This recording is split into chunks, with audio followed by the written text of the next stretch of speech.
Stop, wag mo munang gamitin yan. Halos wala ng grasa at pwedeng masira ang hammer drill mo dyan. Kung gusto mong tumagal at lumakas ang rotary hammer drill mo, panoorin mo to. Ituturo ko sa iyo ang tamang paglalagay ng grasa step by step.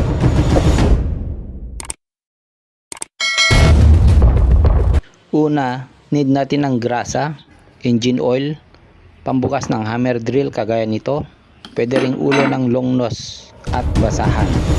Next ay buksan ang bahaging yan.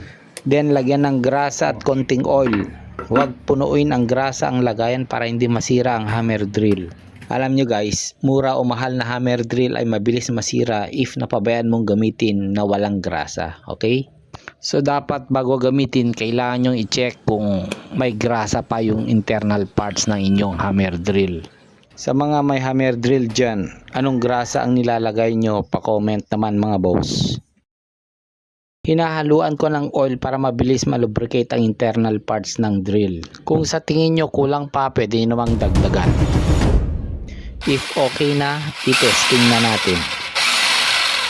And then, i-check natin if sakto na yung grasa at langis na nailagay natin. Para sa akin, okay na yan.